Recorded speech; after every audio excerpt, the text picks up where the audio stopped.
Hello, welcome to this online-only election update. I'm Casey Nolan, thank you for joining us.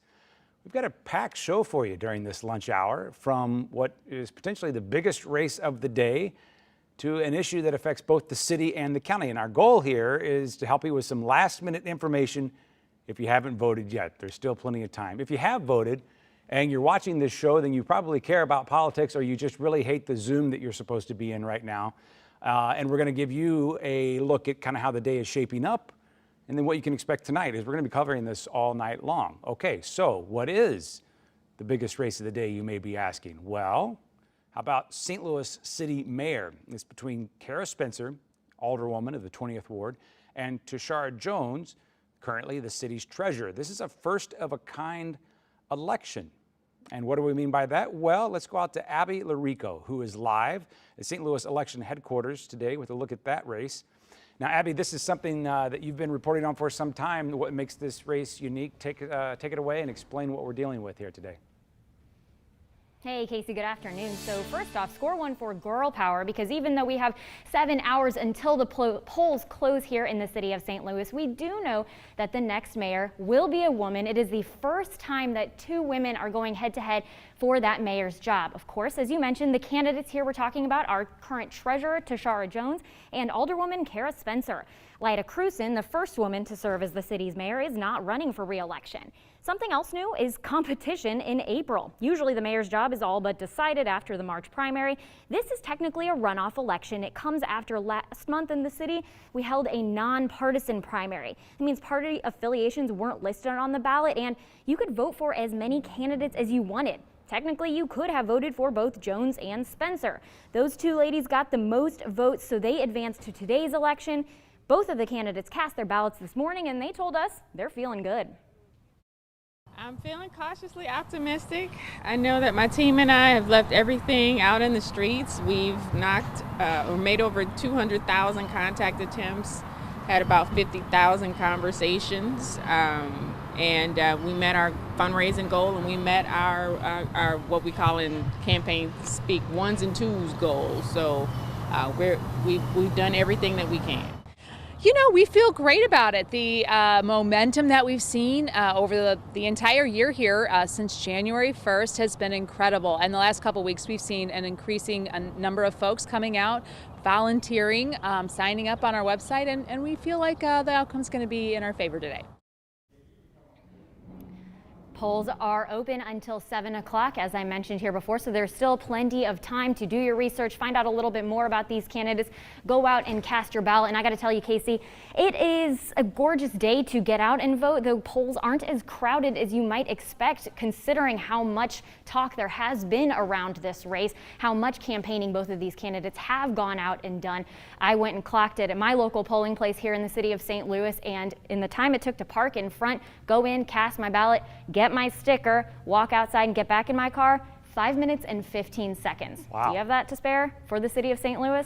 Yeah, exactly. Yeah, that puts it in perspective right there. What was, let's see, was it around 22% for the primary? I think, I don't know. We're going to talk to the election officials here in just a little bit, but give us a preview if you've heard anything. I don't know. Have they given you any prediction on what turnout might be like, or what they hope it might be like? Well, as you mentioned, Casey, you are going to be speaking with an elections representative here shortly, but when you factor in a few things, the fact that it is a competitive race, again, as I mentioned, for the first time in quite some time here, because it's been kind of a foregone conclusion that whoever wins the primary among the Democrats in the city of St. Louis will then wind up becoming the mayor at the general election in April.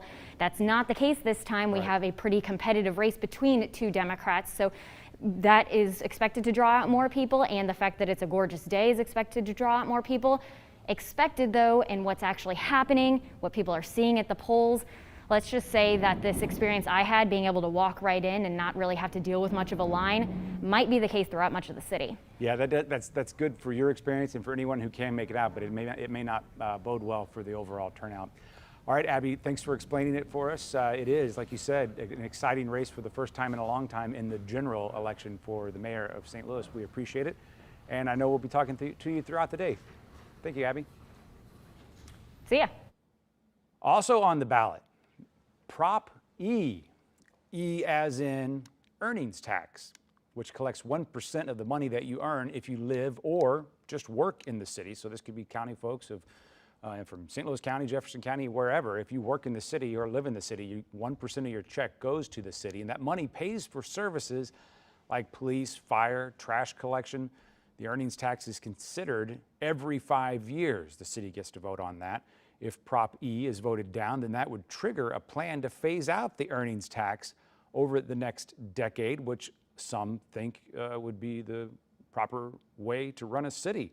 Others, including a lot of people in the city, worry that they don't have a plan for that just yet because the city's earnings tax supports about 1/3 of the budget. We'll have to see what the voters say there. Well, elections can sometimes involve mudslinging. When I wrote this intro, it was for Mike and Ann to read. Now it feels weird to read it myself. This is about Prop Y. So I'll just tell you this. There's some work that MSD is doing that is going to get done regardless of whether people vote for it or not. This is work that is mandated that it must be done. The issue that Prop Y, and this mudslinging, if you will, is how you have to pay for it as a ratepayer for MSD. Let's take a look at what we mean by mud in this piece we filed earlier. It's hard to believe something so huge could essentially hide just across the street from the Galleria Mall. 30 feet wide and 200 feet straight down and underground. Anything in St. Louis ever been built like this before? This is one of the largest tunneling programs going on in the nation right now. The Metropolitan Sewer District is building something St. Louis has never seen, and most people still never will. MSD took 5 on Your Side underground to see its progress on 60 miles of new wastewater sewers, some big enough to drive a train through. As massive as this tunnel is, this is just the beginning. From here near the Galleria, this tunnel continues for more than 4 miles all the way to Shrewsbury and I-44. And this is not the only tunnel on the project. One reason for this upgrade to MSD's sewer system is to stop floods like this. The agency says this tunnel alone will keep close to 20 creeks in the St. Louis area from flooding homes. It's impressive, but it's not cheap, I gather. No, it's definitely not cheap to do it. It's the work that needs to be done. And MSD, by law, must do the work. It's part of an agreement with the EPA. But how the agency pays for it will be decided by voters. Prop Y asks if MSD should pay cash or issue bonds. I mean, it's like buying a house. Do you want to mortgage your house or do you want to pay it cash up front? The cash option will cost less in the long run, but rates will jump more up front. MSD says an average $56 bill could be more than $86 by 2024 if voters say no to Prop Y.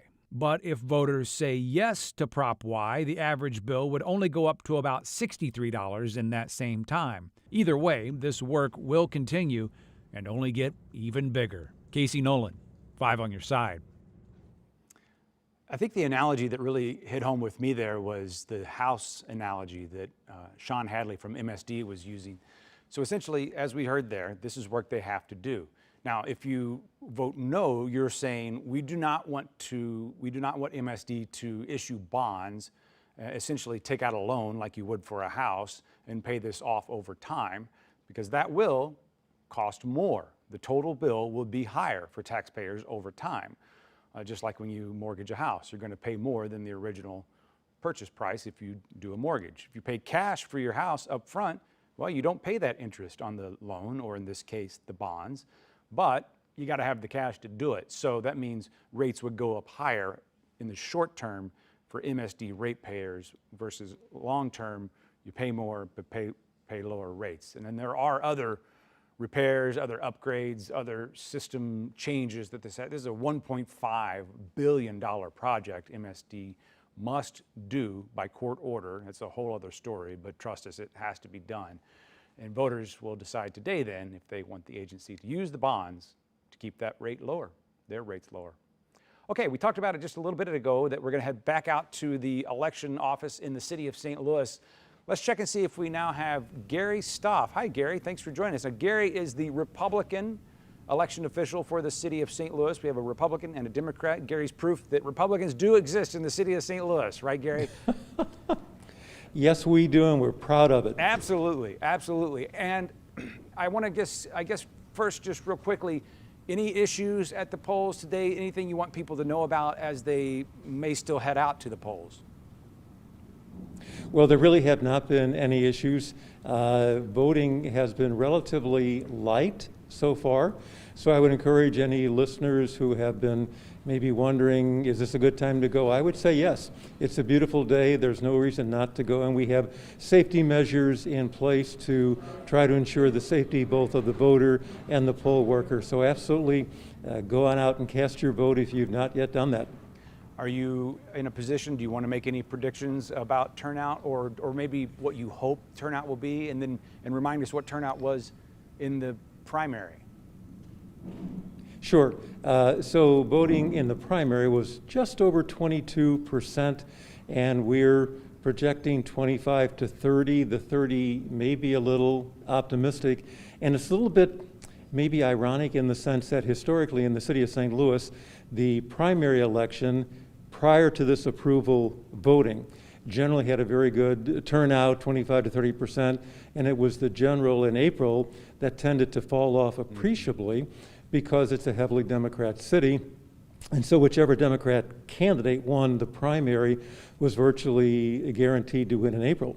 With the approval voting, we had anticipated that there'd be stronger voter interest both at the March election and in this election today. So frankly, it was disappointing to have just a 22% voter turnout in March. I'm hoping that it picks up as the day goes on and we get closer to 25, maybe even 30%. This is a very important election for voters in the city of St. Louis. We're electing a new mayor. There are several aldermanic candidates. We have the earnings tax proposition. MSD has a proposition. And so this will directly affect the voters and the residents of the city of St. Louis. And so if any viewer out there has been hesitating about whether is my vote going to count, absolutely. Please go to your polling place and cast your ballot. Absolutely. We all are guilty of getting excited about national politics. These are the folks that actually affect our lives on an almost daily basis versus the Mitch McConnell's and Joe Biden's of the world. This is where the rubber meets the road in real life circumstances for a lot of people. We are in a pandemic, of course, and that has meant some changes in terms of absentee and other ways that people are trying to make their voice heard, their vote count rather. What can you tell us about absentee turnout so far, and does that traditionally tell you anything about turnout overall? Well, typically absentee voting is a barometer, but not necessarily a scientifically valid barometer. We had a relatively low absentee vote in March. Now, in comparison with August and November, those were huge numbers, and in part because there were some other options available to the absentee voter in the sense that if you were in an at-risk category, you could vote an absentee ballot. If you weren't in an at-risk category but just didn't want to go to the polling place, you could vote a mail-in ballot. Well, those options went away on December 31. And so voters who want to vote an absentee ballot, both March and April, have to meet one of the existing criteria, which might be I'm going to be out of town on election day or confined to home, whatever it might be. The absentee numbers have been similarly lower than I would anticipate. They're probably higher than what we had in March. We'll probably exceed 4,000 absentee votes, but that's a far cry from what it was 6 months ago. And if that's a barometer of what's going to happen at the polls today, which I think it is, it suggests a fairly low voter turnout. So there's still time. It's only a little after noon on Tuesday. Polls will stay open until 7 o'clock. Voters can feel, I think, perfectly safe in the sense that we do have protective measures in place, the mask, social distancing, hand sanitizer. We have plexiglass shields on the check-in table between the voter and the poll worker, and we have people going around and wiping off surfaces. So I don't think any voter should feel at all reluctant to go to the polling place in terms of the COVID. I don't think that's going to be it was not in March, it was not really in August or November, so I think the polling place is perfectly safe And like I said, it's a beautiful and a gorgeous day. I would also encourage voters, if they have not yet voted and not yet taken a chance to to take a look maybe at a website, League of Women Voters, Post-Dispatch, Voters Guide, just to see what the issues are. I think people understand who's running for mayor, and they probably understand in their ward who's running for an aldermanic seat. But it'd be worthwhile to read up about these propositions just so when you do go to vote, you won't be, for the very first time, looking at the language on the ballot. You can cast your vote quickly and efficiently and then be on your way. I'll plug kstk.com/elections as well, but feel free to, in the interest of democracy, check out all of those sources as well, I would tell folks. Yeah, and we've got even some school board decisions to be made for voters as well. Those can be very tangible ways that people's votes affect their lives and their children's lives. That's correct, and just as a reminder, whereas in March voters could vote for as many candidates for an office as they wanted, that's not the case today. You can only cast one vote for a candidate, except for the Board of Education. There are 3 seats available, so you can cast as many as 3 votes, not for the same person, but you can vote for as many as 3 candidates, and there are 10 candidates on the ballot, 9 of whom, not to be glib, Mr. Haas passed away this past week, but his name is still on the ballot, and so any vote for him would still be counted. But voters can vote for 3, and certainly our educational system is very critical here in the city of St. Louis, as it is everywhere. So that's another reason why voters should go out and cast their ballot today. Can you give us a sense of a time frame for results tonight? Not to be, don't want to be too anxious here, because we know you got work to do that has to be done carefully. But any time frame for results tonight? Sure. So absentee results will likely be available within 15-20 minutes after the polls close. So there's a process which we're legally permitted to do and to follow, where several days before the election we can begin what's called preparing the absentee ballots, as lining them all up in alphabetical order, ward and precinct, and then on election day, bipartisan teams actually open up the envelope and start feeding the absentee ballots into the optical scan counter.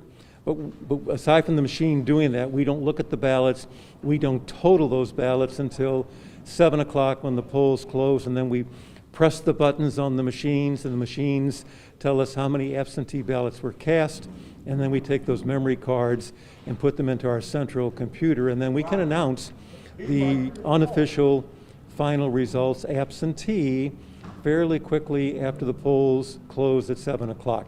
And then thereafter, we're just waiting for the individual wards to come in, and by that I mean we have bipartisan teams of roving deputies who circulate in the ward throughout the day, traveling either in a police car or a sheriff's deputy car, so that they can quickly move from one polling place to another, make sure they're properly shut down, and bring down to our office the memory cards and machines, as well as other information that we need. And as those cars start to roll in, typically around 7:45 going on 8, when we've got enough cards in, we'll release an interim report, maybe involving 40 or 50% of the polling places in the precincts, and then as the rest of them roll in, we'll finish that tally. So we anticipate, we have every intention of making the 10 o'clock news with final official results, maybe even before then, but that's certainly our target. All right, well, we won't hold you to it, but we appreciate the goal there.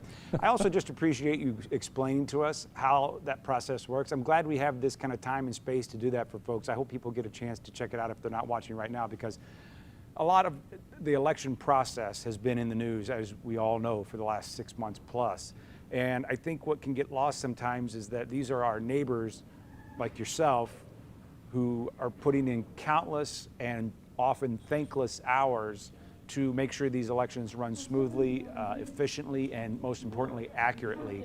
So I guess I would just say thank you, and I would ask you to tell, you being the Republican, tell your Democratic counterpart the same, that we appreciate what you do. Well, we certainly appreciate that, and the voters and your viewers should know that everything we do is in a bipartisan manner. So even though I'm the Republican director standing in front of the camera today, my Democrat counterpart and I work very closely together. Everything is done in a bipartisan manner. We've had absolutely wonderful elections in recent years, and our goal is always to make sure that everything is transparent and that every vote is counted and that every voter feels comfortable that they're voting in a safe and a secure environment. So we thank you for your support in that regard, and any voter who's not yet done so, please go out and vote today. Yeah, you certainly had your challenges in a pandemic, and like you said, that it proved safe last time, and you're confident it'll be safe this time if that is a concern of folks. All right, thank you, Mr. Stoff. I really appreciate your time. We've heard that really that bipartisan. You are welcome. Thank you. Yeah, thank you. We've heard the same thing in St. Louis County. I was just going to point out, and other counties as well. But that it's always a bipartisan process. And they have a good working relationship, I know, in St. Louis County as well with Rick Stream and Eric Fay there. So, all right, thank you, Gary. I appreciate it. I'll let you get back to work. You're welcome. Have a great day. Okay, let's see. Let's go next Let's go back to the mayor's race for just a second. We did a little bit of work on a Verify segment of something that or some statements that both candidates said. We had a mayoral debate with our partners at 9 PBS, St. Louis Public Radio, on the St. Louis American a week ago today. And the Verify team, and when I say team, there was a lot of work that went into this. You're going to hear my voice again, but trust me, Aaron Ritchie, Sonia Potter, I believe Bill Bennett worked on this. This was a team effort. Looking at just a few, we couldn't do them all, but just a few of the claims that the candidates made during the debate. Can we verify them? Take a look.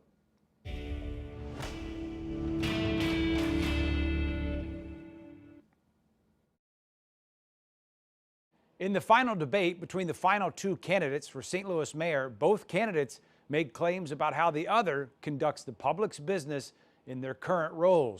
First, City Treasurer Tishaura Jones said this about her office. The state auditor reviewed my office, and I got the second highest rating on that audit. We can verify this is true for 2020. Our source, the September 2020 audit published on the state auditor's website.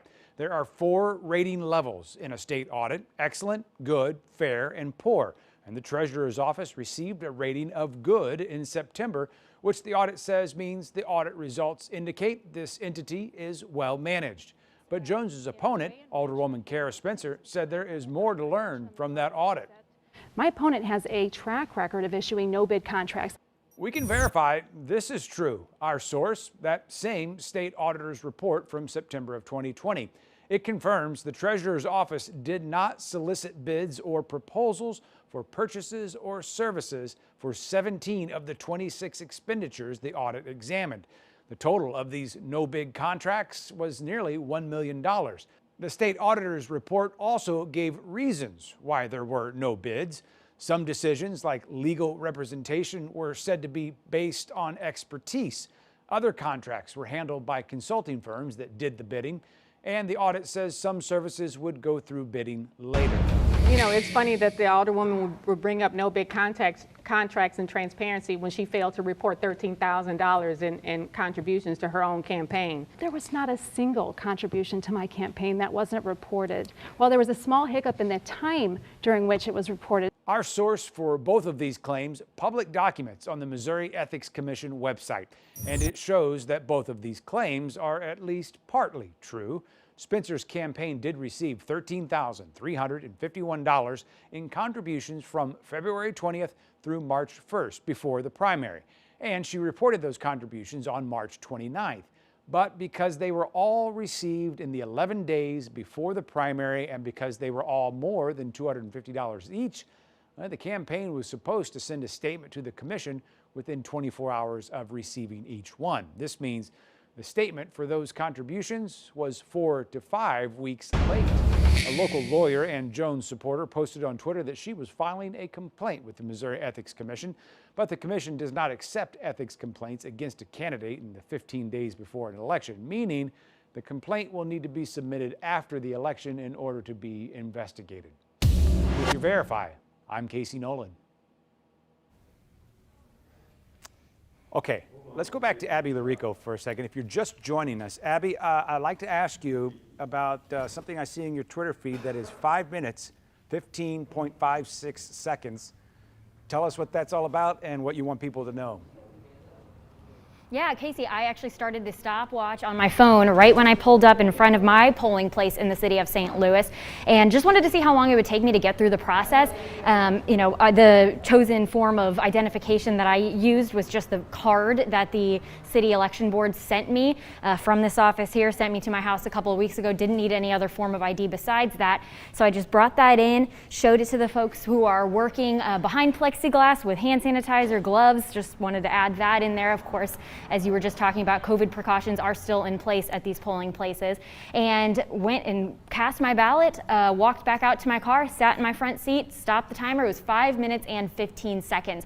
There were about 4 or 5 other folks in there casting their ballots at the same time as me. Now, granted, this was later in the morning, so a lot of times you see that early morning rush of people wanting to go vote before work. Sometimes around now you have some lunchtime rush, and then in the evening between 4:30 and 7 o'clock when the polls close is when you traditionally see a lot of people heading to the polls to try to cast those ballots. But of course, this is not exactly a traditional election in the city of St. Louis. For the first time, this being a more contested election by the time we get to the general with these 2 mayoral candidates. So it's going to have to be a story that we dive into a little bit later once polls close to figure out really what the voting story was and if it matched up with what the folks who really were in support of this new method of voting were saying it was going to be, which is a more representative election come April. Yeah, you did a lot of reporting on this beforehand, just Prop D and what it would mean.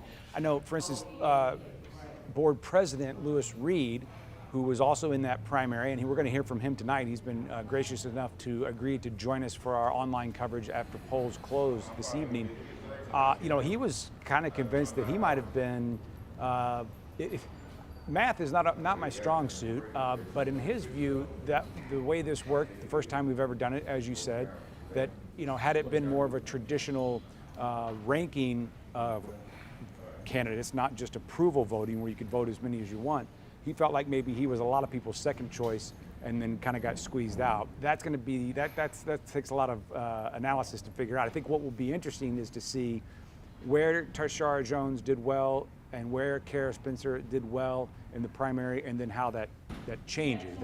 It's definitely, I think you might agree, Abby, the most, even if it's been nasty at times, contentious at times is probably a better word, it's definitely the most interesting general election we've had in decades in the city. Well, and it's interesting too, Casey, because these are 2 pretty progressive candidates here we're talking about. So when you're looking at the overall field of Democrats who were vying for this mayoral spot, typically what would happen is in that primary election, it's all of the Democrats against each other versus a Republican candidate or another other party candidate who just frankly in the city of St. Louis just hasn't done as well. This is a heavily Democratic voting city, and so what happens a lot of times is whoever winds up winning that primary, it's a foregone conclusion that by the time we get to this April municipal election, whoever is the Democrat is going to wind up taking that spot in the mayor's race. And one of the things that people were had an issue with the way it had been done in the past was because they said it was not competitive enough, and it wound up leading to a mayor for the city who never had more than 50% of the vote. And so the alternative option offered up here was this different what they call a nonpartisan primary, so you could select as many candidates as you wanted. So as I mentioned earlier, there are probably a lot of people who are heading back to the polls here today who last time they were voting, they voted for Tishaura Jones and Cara Spencer, and now they have to make a decision between the 2 of them. And so now it's going to be a determination of, how much did that wind up affecting who winds up coming out and voting, how representative of the city this person still winds up being, because we're talking about low turnouts here too. So it's going to be a lot to dive into to see if this really does wind up being the case that this next mayor will be elected in a way that represents more of St. Louis. Right, and you mentioned they're both on the more progressive / liberal end of the spectrum, even among the Democrats. I think Lewis Reed would probably most people, whether he would, I'm not sure how he would want to be labeled. We'll ask him later, but I think a lot of people considered him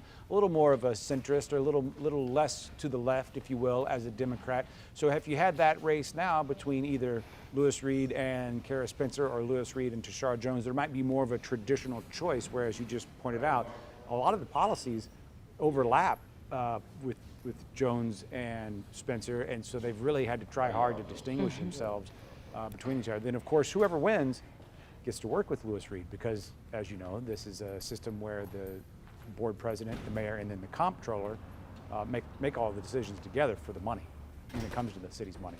Right, Comptroller Darlene Green, by the way, running unopposed on this ballot as well. And another factor with all of this is the idea that whoever does wind up taking this position, of course, replacing Mayor Lyda Krewson, who chose not to run here.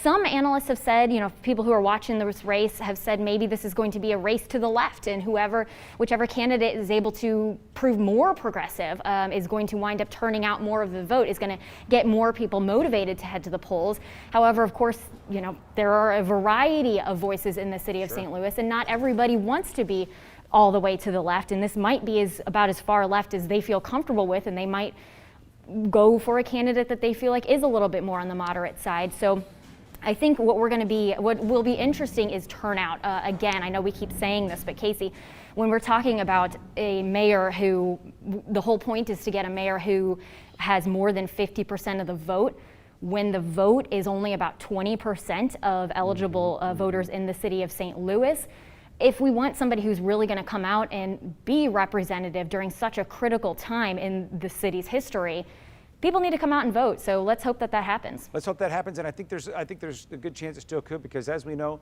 nobody has a normal day these days. We might traditionally think that the vast majority of people are tied to a job commitment right now, but things are flexible for not everyone, but for a lot of people. So we will see, Abby, between now and 7 o'clock when the polls close. And Abby, we'll be checking back in with you when we come back online. We have more coverage today. Of course, we're going to be on the air at 4, 5, and 6, and then we'll be online 7, 8, and 9, and then back on the air at 10. So Abby, thank you. And last word to you, if there's anything else you want folks to know.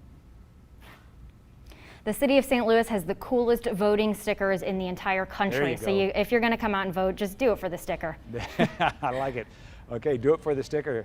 As Abby Larico says, live from the city election headquarters. Thank you, Abby. We appreciate that.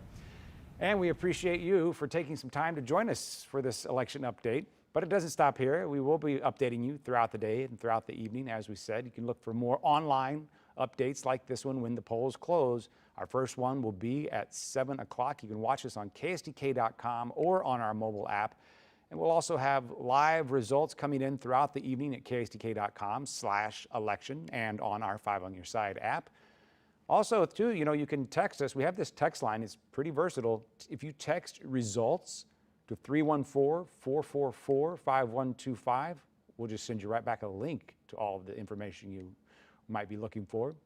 And, of course, more results and analysis on 5 on Your Side at 10 tonight. Thanks again for spending your lunch hour with us. Have a great afternoon.